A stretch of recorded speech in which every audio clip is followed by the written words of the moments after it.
শুরু করছি set number 9-এর পেজ নাম্বার 83 সেকেন্ড সামেটিভ এভলিউশনের আমাদের রাইটিং স্কিলের 6 নাম্বার কোশ্চেনের অ্যান্সারটি। এখানে বলেছে suppose you have to obey the orders of someone from morning to night. বলছে মনে করো তুমি কারোর আদেশ সকাল থেকে রাত পর্যন্ত শুনছো বা কাজ করছো। You are not allowed to act according to your own will. তুমি কোনো কিছু নিজের ইচ্ছে করতে পারছো না। Write a paragraph describing your feelings in this situation. এই অবস্থায় তোমার মানসিকতাটা কীরকম হতে পারে সেই সম্পর্কে তোমাকে একটি ছোট্ট প্যারাগ্রাফ লিখতে বলা হয়েছে। তো শুরু করছি আমাদের প্যারাগ্রাফ লেখা। তাহলে আমাদের প্যারাগ্রাফে যে হেডিং হবে ফোর্স টু ওবে, জোর করে আদেশ পালন করা। My life has so change now A days.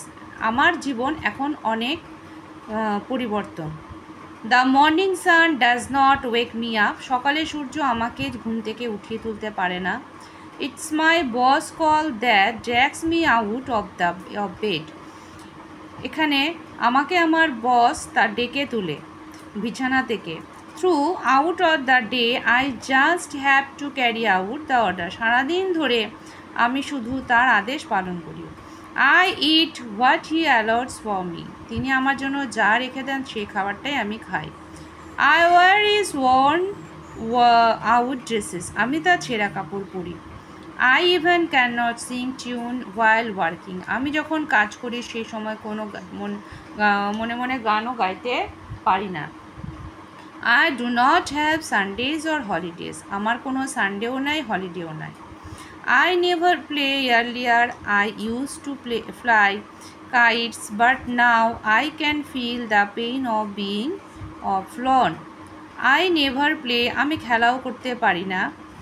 Earlier আগে I used to fly. আমি আগে ঘুড়ি ওড়াতাম, fly kites, কিন্তু now এখন I can feel the pain of being flown. এখন আমি সেই বেদনাটা অনুভব করি। এ হয়ে গেল আমাদের প্রথম কোশ্চেনের উত্তরটি, এবং এর পরের কোশ্চেনটি এখন আমরা দেখে নিচ্ছি। নাম্বার 7 বলছে write a story using the following hints.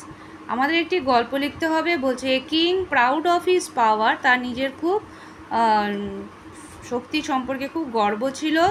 Tales he can control everything on earth. তিনি বলতেন যে তিনি সব কিছু নিজের কন্ট্রোলে আনতে পারবেন, পৃথিবীর সব কিছুই।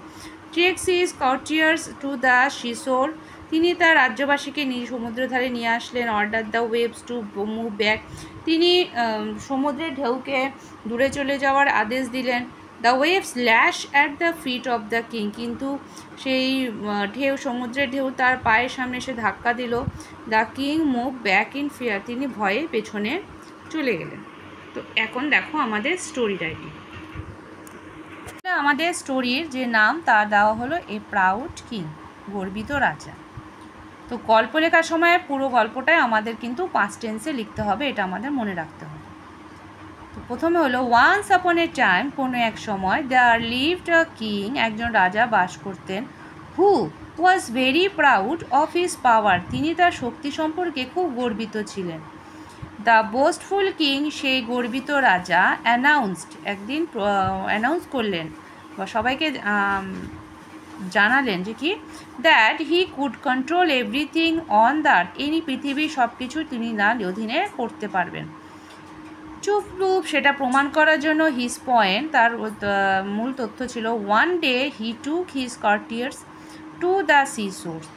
একদিন তিনি তার রাজবাসীকে, রাজসভার সদস্যদেরকে কি করলেন, সমুদ্রধারে নিয়ে গেলেন। He pretentiously order the waves to move back. তিনি অনবরত বলে যাচ্ছিলেন যে সেই সমুদ্রের ঢেউকে দূরে চলে যেতে। Everyone was eagerly waiting to see it. সবাই সেই আগ্রহের সঙ্গে তা দেখছিল। বাট টু এভরিওয়ান সারপ্রাইজ, কিন্তু প্রত্যেকে অবাক হয়ে গেল যে the waves disregarded his comment. তার সেই আদেশকে সেই সমুদ্রের ঢেউ মানছিল না। And lashed at the king feet, এবং সে রাজার পায়ে এসে ধাক্কা দিচ্ছিল। It was totally unexpected to him, এটা তার কাছে অভাবনীয় ছিল। তিনি এটা এক্সপেক্ট করেননি। হিজ অ্যারোগেন্স ওয়াজ ক্রাশড, তার গর্বটা কি হলো, ভেঙে গেল। The king move back in fear, তিনি ভয়ে পেছনের দিকে সরে গেলেন, যে দেখলেন যে কি এটা আর হবে না।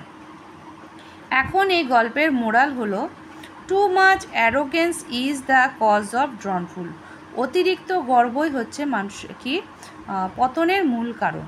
তা আমাদের এই গল্প আর তার সঙ্গে তার মোরালও দিয়ে দেওয়া হলো। আশা করি তোমাদের ভালো লাগছে, বা তোমরা পারলে এটি শেয়ার করে দিও।